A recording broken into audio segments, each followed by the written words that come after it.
You're watching and listening to the Community Leaders Podcast, and I'm your host, Los.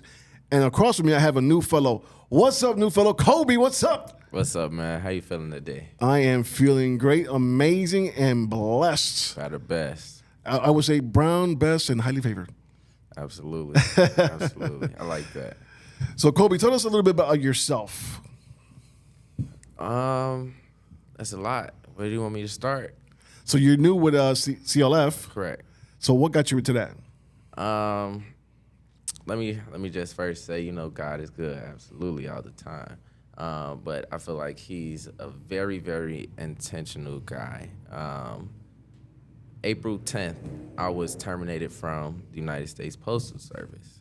April 12th, I was invited to a nonviolence community conference. Okay. So at that conference, I met Alex, I met Aisha. Everybody that I've met, I've been working with today, to this day. And everything that I've been doing as far as the work that I've been doing, working in the community and community organizing, all happened because of that day. It's happening because of that day. Everything that has sprouted is come about because of that day. So I just feel like, the post office, the type of person that I had as a supervisor, he was trying to bury me, if that makes sense. Okay. And I just feel like he don't know that he was burying a seed. So as I left the post office, because had I not been terminated, I wouldn't have been able to be at that conference because I would have had work that Saturday. So it's just like, like I said, very intentional. Okay. So this is where you met Alex and Alicia. Correct. So who is Alex and Alicia? Aisha. So Alex, she's the executive director of Community Leadership Fellows. And Aisha is a alum of CLF. She graduated with the first class. So the day of the conference, I asked this amazing question that, it just still sticks to this day. It's a very powerful question. And by the end of the session, Aisha had introduced me to Alex and was like, hey, I feel like you'll be a great fit for this experience. I think that you should apply. And then that's when Alex came on and was like, don't make me hunt you down. And I was like, I got you. I'll make sure I'll do it. So It was, I hadn't heard about CLF prior to, but when I did a little research and, tried to see what the experience was about. And from there, I was just like, you know what? Let's do it. Leadership development, why not? Okay. So Kobey, who are you? If you could explain yourself to the people viewing this right now, who are you? I'm a very goal-oriented,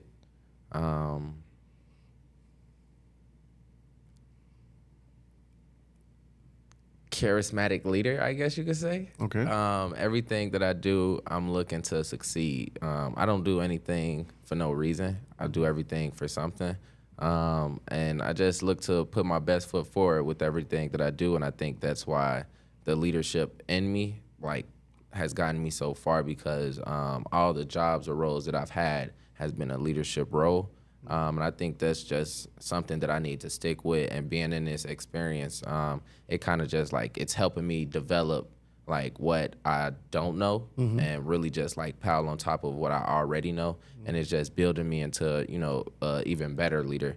But besides that, I really focus on nonviolence, violence prevention. I believe that if you have violence prevention, there's no need for intervention. I'm not trying to kill any people's jobs or anything like that, but it's just what it is. If we can stop it before it happens, we don't have to come together, after something traumatic. So what do you do now? Currently, I serve as a behavior intervention specialist at North Lawndale College. What does that consist of?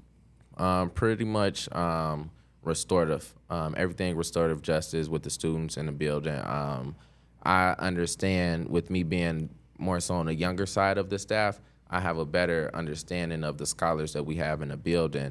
And my whole goal is to maximize in-class time and minimize out-of-class time. And by doing that, we can worry about the whole child instead of about the child's academic career and see, any event that a kid gets removed from class, all right, why is this happening? How can we have a conversation between the scholar and the teacher so we can get this scholar back in class?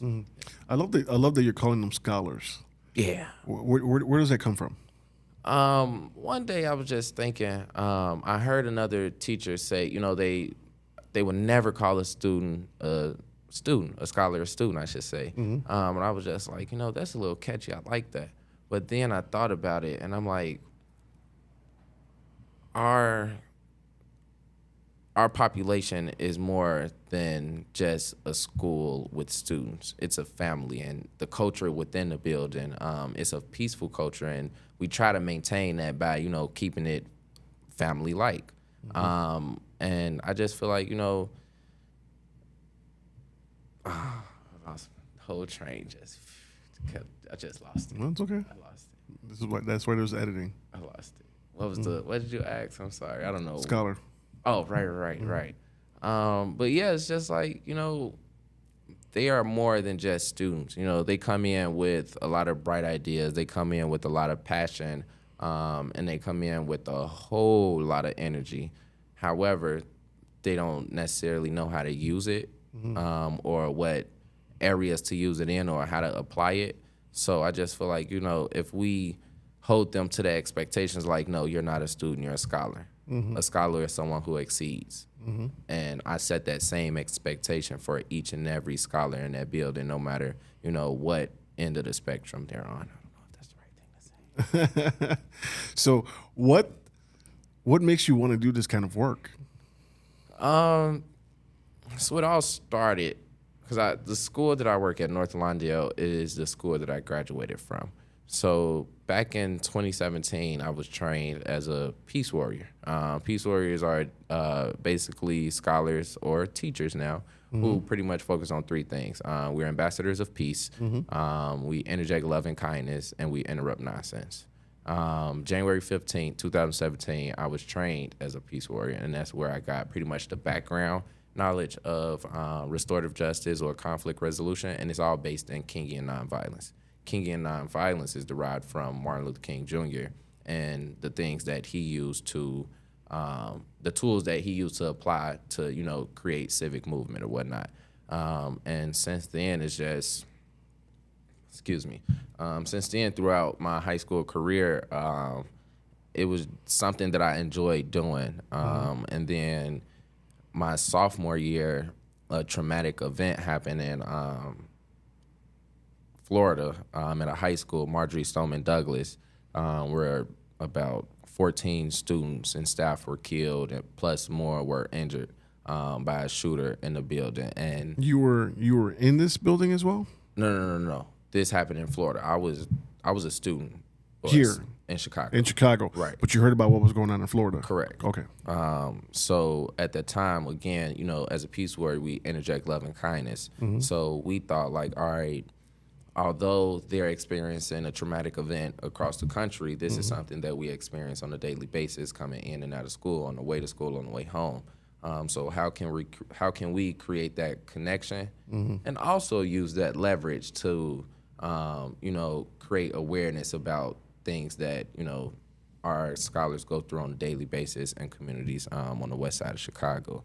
And since then, just traveling the country at the age of 15, 16, over 120 cities, 27 states. It dawned on me, like, this is something that I enjoy doing. I enjoy speaking up for Chicago. I enjoy speaking up for those that don't know how, or those that can't anymore. And that I found a passion in that, and for me, like I said, it's not a lot of youth that's willing to take that step, or willing to be different. Principle number one of Kingian nonviolence states nonviolence is the way of life for courageous people. It's not too many people that want to be that courageous, or have that courage to actually be like, all right, I'm different, let me change the norm. It's easier to conform than it is to do the right thing. So it's just, with that, as I've gotten older, I still see that our youth isn't using the voice that they have. a lot of the things that people don't realize is that our youth is tomorrow. And unless they're at the table having the right conversations, tomorrow is not going to be, it's going to be the same thing as today or yesterday. Yeah, that's good. And I've tried different things. I've been a manager at Foot Locker. I was a restaurant manager at Chili's. And like I said, I was at the post office. But let's go back to Chili's. Let's go back to Chili's. So you're a restaurant manager at Chili's. Yeah. How long were you there? 3 months, 90 days. See, I knew there was something with that. I knew it. I wanted to bring up Chili's. Why 3 months and 90? You said 3 months and what? Or the 3 months period? Yeah. You said 90 days. Okay. Yeah. So prior to Chili's, I was like, I'll never do the restaurant industry. Like, I can never do the food industry. I can't do it, whether it's fast food, fine dining. I just can't get there. But when I left Foot Locker, I was like, okay, I want to do something different, but I want to be a manager. Like, I've been a manager for the past 3 years. I don't want to, go below that. And at the time, Chili's was the only thing that was open. And I was just turning 21, so it was like perfect. I can get the liquor license. I can get the safe serve, all of that. And I was just like, all right, let's go. We doing it. And no. That is, in my opinion, not a parent-friendly job. Okay. The hours there were outrageous. And I don't know if it's okay to say this, but I felt like like I said, it wasn't parent friendly. And at the time I had just had my second kid, my daughter. And she was 2 months old when she developed RSV. And I was trying to explain that to them, and they were just like, in so many words, you gonna do this job or you gonna go be at home with your daughter? And I was like, I'm gonna go be at home with my daughter. You're like, peace out, gotta go. Yeah, gotta go. Yeah. Like, I understand that I need this job to provide for my kid, but at the end of the day, my kid would always come for any job. No doubt. So when you were younger, did you always feel like this way, or this developed later in life where you wanted to help out people? I've always been like a people person. I'm starting to grow out of that. I'm starting to be like more so socially antisocial. Like, I can do it for a certain amount of time, but once that battery die, I'll see you guys again once I recharge. But I've always wanted to help people, I guess you could say. My initial aspirations were to be a high school math teacher. Eventually, after being a high school math teacher, move on to be a high school principal. And then after so many years of that, I don't know if you know about Jeffrey Canada, but he started like this whole school system for, I'm so sorry, it's coming. He started like a school system for under-resourced communities, Black and brown communities. So I wanted, that was pretty cool to me. That stuck with me. Like, I seen that movie or a documentary about him when I was probably in like the 3rd or 4th grade, and that stuck with me from there. Like, man, I think that's so powerful. And that stuck with you from 3rd grade to what time will you realize that this again? I mean, like, I knew it all the way through that that's what I wanted to be a teacher, right. And I wanted to be a principal, and then I wanted to open up my own high school. So that just opened up different levels exactly throughout your life. As I moved forward, it was probably at the high school level when I understood that you can double major or whatnot, and I was like, okay, let me go and knock this out. I'll major in education, double major in educational administration. So once I'm there, all I got to do is do the work, do the time, and then move up. So that was the plan, but that's not what happened. But on the contrary, I would say the way that the school system in general is failing, I don't know if I necessarily want to be in the education field. Like, I know I'm working in a school building right now, but my mission isn't necessarily focused on their academics. It's my focus is pretty much, how can I help you be better? Because if you're better as a person, then everything else will fall in line. So something like a life coach or something like that. I guess you could therapist, say that, psychiatrist, kind of. No. Mentor. Okay. Yeah. All right. So let me know a little bit about yourself and your family. Mother, father, sister, brothers. I have my mom. No dad. But that's cool, My mom definitely served as my mom, dad, did a great job. I got I don't know what I'm counting. I'm sorry. I got 2 older sisters. One is, she just made 28. The other one turned 25 back in April. And I have a little brother who's 13. Mind you, I am 22, so I'm saying it like that for a reason. What was my mom thinking? I don't know, and I know she's gonna hear this, and she knows this how I feel, so it's not gonna change. It's not gonna change. But I love my little brother to death. But as a baby, and that whole change, it was a big adjustment for me, but that's okay. I do have 2 lovely kids, really smart. Growing every day. I have a son, Cameron, with a K. He'll be 4 next month, December 17th. And I have a beautiful little 1-year-old daughter, Khaleesi, with a K. Khaleesi. With the K. With a K. Both with Ks. Absolutely. And yeah, that's my family.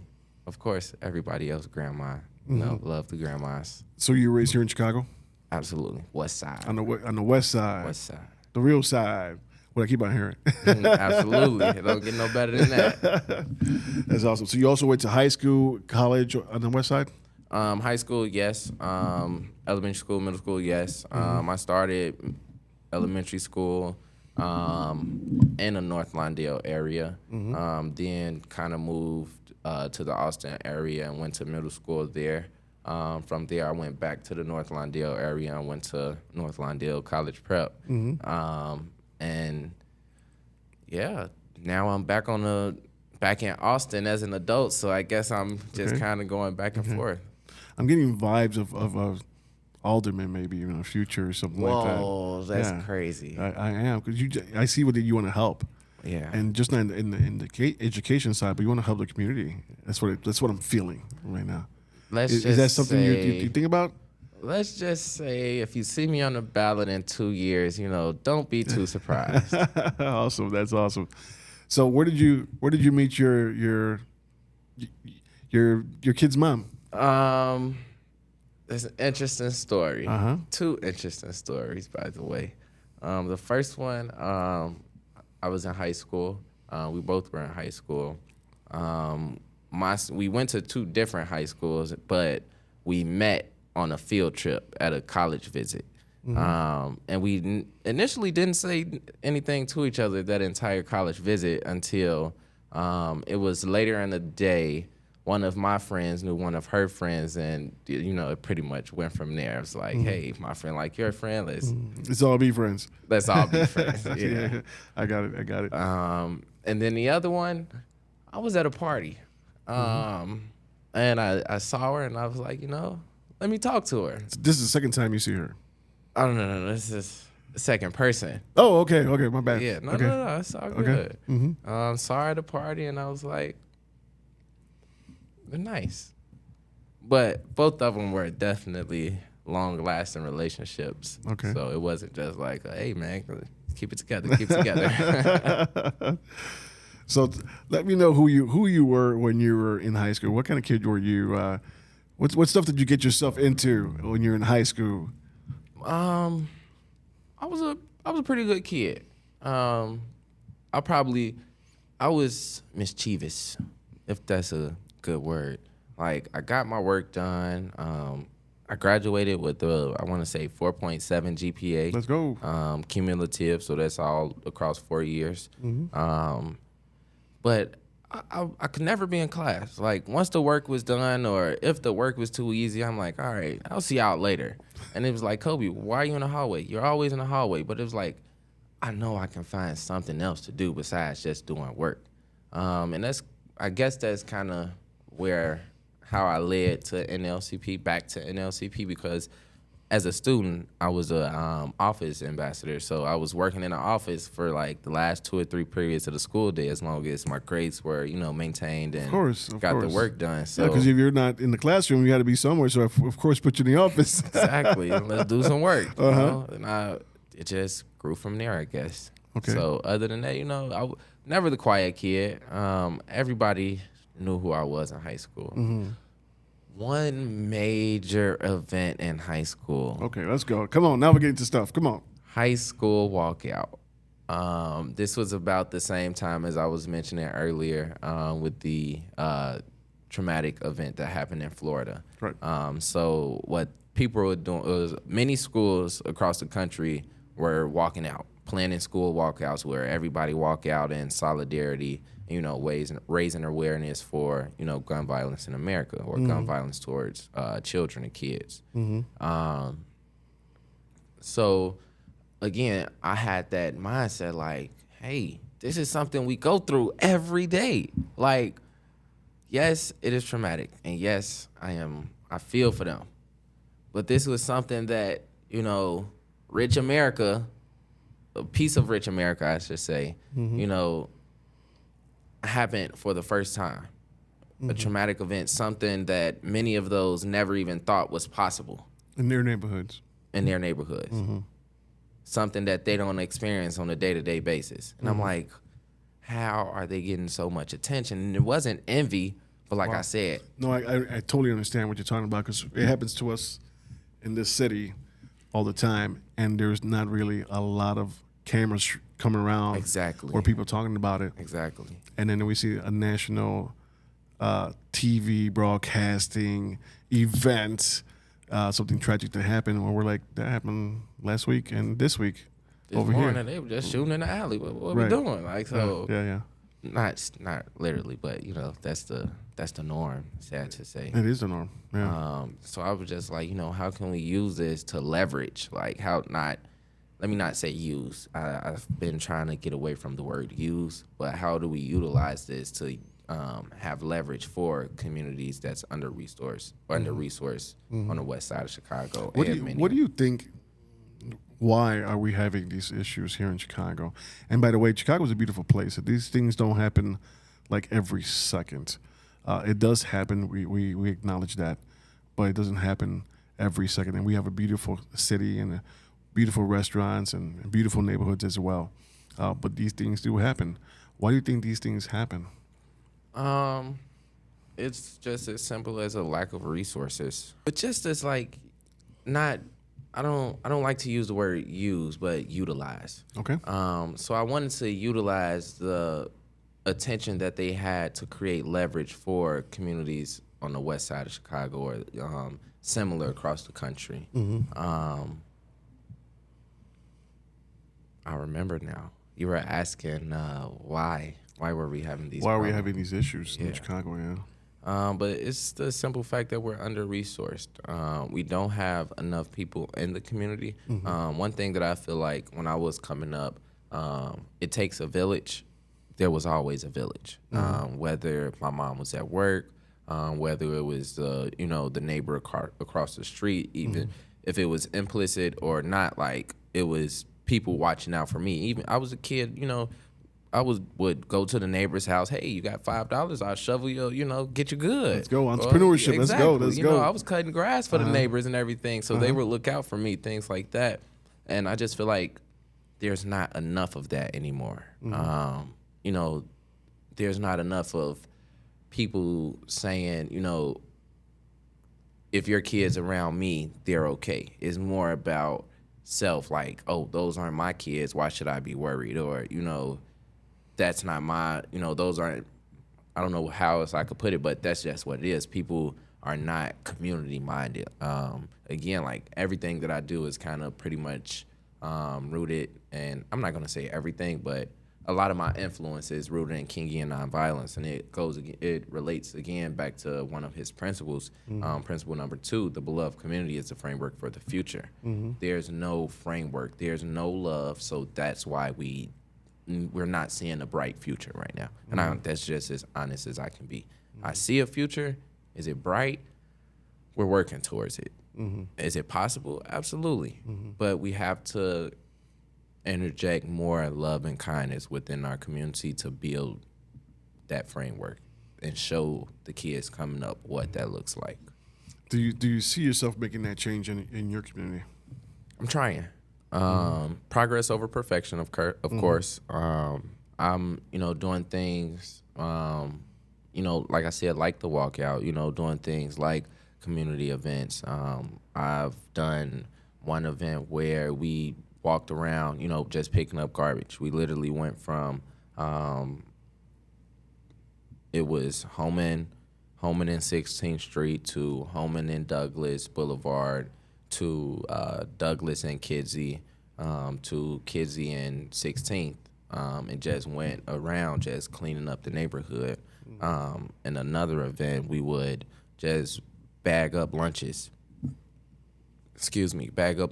go out on the street, see people, not necessarily had to be homeless or anything, but there's a lot of people who have homes, but they're still hungry. So like, hey, you need a meal, you need a lunch, something simple to show that, hey, you have a community, we're out here. We just have to do a better job as coming together to, show that we're here. Yeah, loving each other. I went to Haiti a few times on mission trips, and I saw how they love each other. They don't have a lot.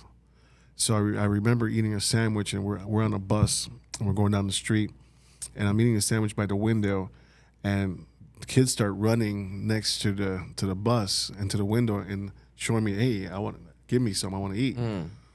And of course I'm gonna give him the sandwich now. I'm like, oh, here, take the whole sandwich. So he's running, and I give him the sandwich, and he stops and he waves like a thank you to me. Right. And he breaks it in half. He turns around and he gives it to another person. He didn't eat the whole thing. He wanted to share that.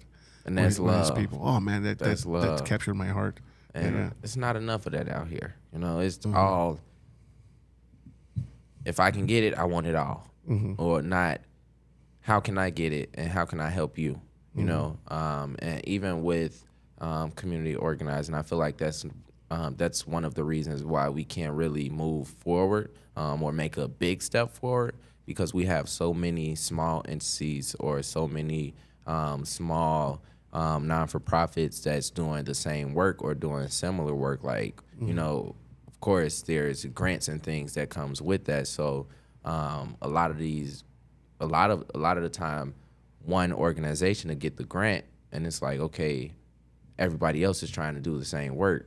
How are you, putting it back in the community? And sometimes they don't. I don't want to say share, because it's not for them to share, but at the same time, if we could all just come together and figure out ways to like put the money together and then apply it, I feel like we'll make a giant step forward. A giant, huge dent. Yeah. Can you imagine that if they do all get together like that, and there's someone to lead them to do that, something like that?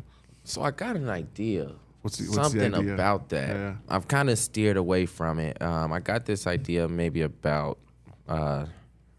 It's November now. Maybe about 4 or 5 months ago.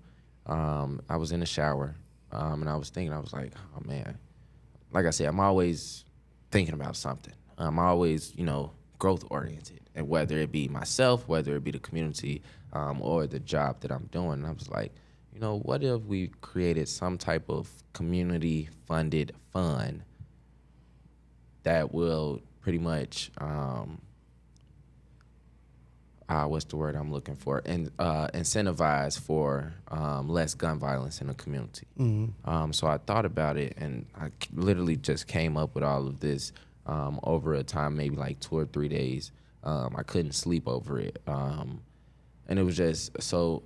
The way that we would do it, pilot out of one community, maybe 2, just to see the differences, right? The first community would be North Lawndale or Austin community. And look at the borders, right, of that neighborhood. From border to border, we start to measure the amount of deaths within that neighborhood due to gun violence or people dying behind a bullet. And every day that we go 24 consecutive hours without anybody dying behind a bullet, the businesses within that neighborhood, border to border, large or small, matched with philanthropists, will commit to, hey, if you guys can, again, go 24 consecutive hours without anybody dying behind a bullet, we'll put X amount of dollars within this fund. And this fund will be for the community. It's not attached to no specific organization, not attached to any specific alderman, any political, nothing like that. Specifically, again, Austin Neighborhood Fund, North Lawndale Neighborhood Fund, something like that. But it'll not only incentivize the neighborhood for less gun violence, but it's also a way for the businesses within the community to give back, and that'll be a way to create cohesion within the members of the community, and then those who have businesses within the community, because oftentimes these business owners are not from within that community. Yeah. They're here selling junk, selling, the restaurant food, all this and that. It's not healthy for you. But guess what? A lot of these people within these neighborhoods, they don't have cars or transportation to go outside the neighborhood. They're eating whatever's there. Exactly. Right. And there's not many healthy options within a community. Everything that I know of, you maybe have like one or two, but the rest of them, you got to go travel to get to them. And if you don't have to travel, the cost of it is through the roof. I don't understand how something healthy could be so much more expensive than something that's not. And they're spending their dollars on these things. So it's like, how are you investing back in the community, or how are you taking care of the people that's taking care of your family? Boom, right there. But I just never built off of it. Boom. It kind of just. You just gotta get around the right people. I've been trying. Yeah. I've been trying. It's not a failed idea. I've told a few people, and the pretty much the average response was, that's a bold move. A few people thought it was not possible. A lot thought it was possible, but just got to put in the work. Yeah. So I'm willing to put in the work, but as I've come up with the plan and developed the plan, I've realized, like, this is not something that I can do alone. So I need a team to do it. I like that idea. Because let's say you take a small strip, a street, just one street that has some, some killings and whatnot, and you talk to those store owners, those businesses there, and then you just say, look, this is what we want to do. You bring the peace. You're there to make some money. So make sure that these people learn to love you and you love on them. I think it's like more of like a United Nations kind of thing. Yeah. Everyone's working together. Peace treaty. Yeah. It might work, man. It might work. I think so. Might be Nobel Peace Prize worthy. Let's go. Let's go. You never know. I just got to do it. So now that you're in your 20s, because you're very young, so I can't jump like into your 20s or your 30s or your 40s. You're very young. So I'm jumping straight into your 20s. You have 2 children. Mm-hmm. You have a job now at schools. What is next for you? What do you want to be next? What does the next 5 years look like for you? That's interesting because I don't know. Lately, I've been on a spiritual journey. And everything prior to me getting on the course that I am, I was making all my decisions like, all right, this is what I'm going to do. These are the things, the route that I'm going to go, with no guidance from, the Lord. But since April 12th, I've been consistently, in church, consistently worshiping, consistently in the book, with someone that I've met at that conference. Okay. And since then, I feel like, I've been asking for guidance and doing the things, of that nature, communicating so I can get that communication back. And I see that everything that I've been doing was not in my plans. Like I said, I was planning on being a school teacher, yet I'm in the school, but I'm not a teacher. I'm working in the community, like, one thing that I can see that I'm working towards is being a president one day. Let's go. When I was 15 or 16, people were telling me, you're going to be the president one day, and I just got it all in my mind, like, yep, I'm going to be the president one day. So, and that was kind of cool because if you're 23 right now? 22. 22 right now. So around that time when you were 10, when you were saying that? No, I was about 16. 16, 17? 15. 15, 16. So we had Barack Obama in there, right? He was your president at the time. Yes, he was. That was right after. He was coming right out. Yes, he was coming out. So you had that influence. I would say, yeah, absolutely. So that influence, which was great for a lot of children that are black and brown in this country, to see a man like that and say, wait a second, this really happened? Then I could do it too. And I think that's where you got that from. Like, The only Come on. spin to it, right? uh-huh. I wanted to be the youngest president. You better hurry up, bro.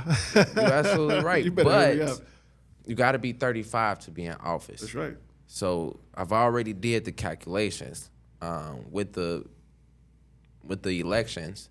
The first election that I can run for, or run in, I should say, is 2037. Okay. 2036. I'm sorry, 2036. Mm-hmm. No odd numbers. 2036, I'll be 37. So I'll be 2 years, past the age requirement. Mm-hmm. And like I said, in 2 years from now, I might be an alderman. So like I said, all I can do is just rely on God and see what He have ordered. Yeah, then you might be a congressman or a senator. And you never know from there. I'm continuously meeting great people. I just met one of Barack Obama's right-hand man, Michael Strautmanis, and I feel like he'll be a key player in some of the things that I want to learn over the course of my development. And I've learned the day that I met him, maybe talked for about an hour or two, and learned a lot from that guy. So I think he'll be a key person to keep in my corner. Good stuff.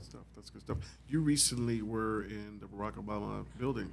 Yes. What was this, and what was your experience there? So we met with a few members from the Obama Foundation. It was an amazing experience. Learned about one of Obama's what can you call it? Initiatives, I believe the right word, called My Brother's Keeper, MBK. Didn't have too much knowledge about it. I've heard about it before, but I learned a lot about it. And with that, I definitely want to take it back to the school that I work in because, again, that mentorship is what we need in the building. That black mentorship is what we need in the building. I just feel like, just having that would be so much more powerful than just me alone, if that makes sense. So I want to try to bring them into the school. But besides that, we also learned about the presidential library. Okay. That's scheduled to open in 2026. And let me just say, it looks nice. I want to say majority of the building is going to be underground. It's going to be like a park. It's amazing. I don't want to say the wrong things about it, but the whole plan. Where in the city this is going to be? The South Side, Washington Park neighborhood. Don't get me wrong. It's again, like I said, it's South Side. I'm West Side. Don't know too much about that side. Is there another college around there? Is there a college around there? I think I drove by it. I want to say it's University of Illinois. Yeah. At Chicago. Of Chicago? Yeah. Okay. I believe so. Yeah, I think I see that. I saw the structure. It looks pretty dope. Yeah, I believe the Obama Foundation shares a building with the school.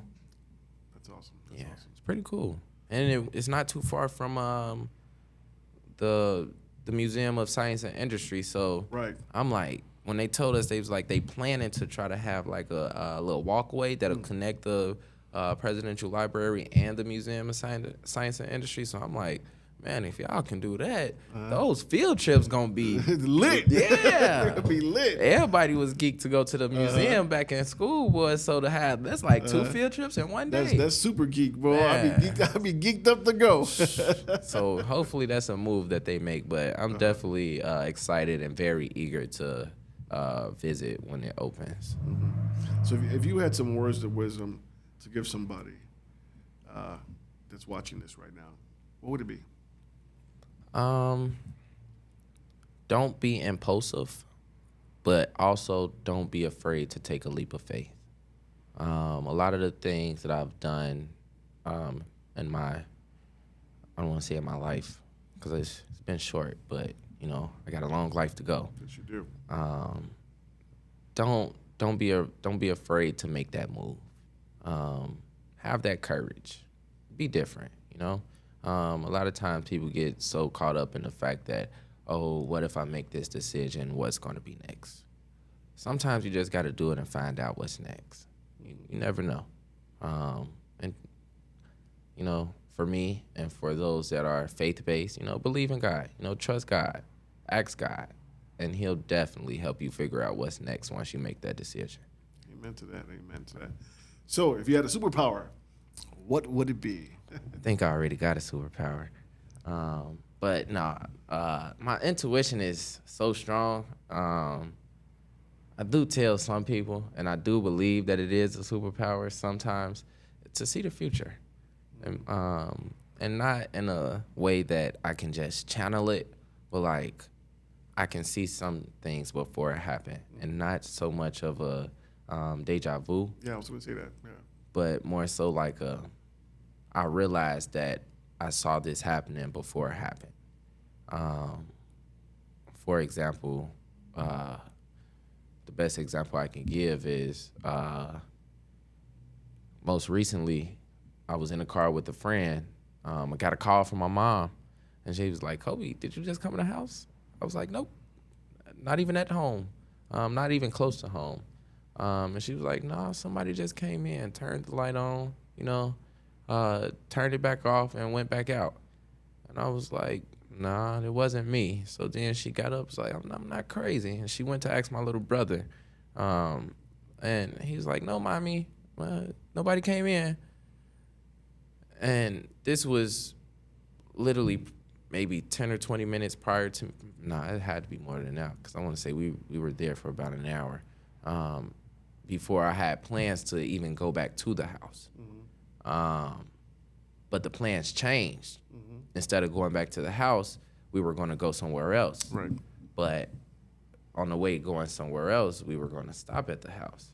And as we were pulling up to the house, I had realized, like, oh man, my mom, she just did it. Like, it happens to me, but to see it from the outside, it's like, it was mind blowing, because I was stopping at the house to grab something really quickly and then come back out.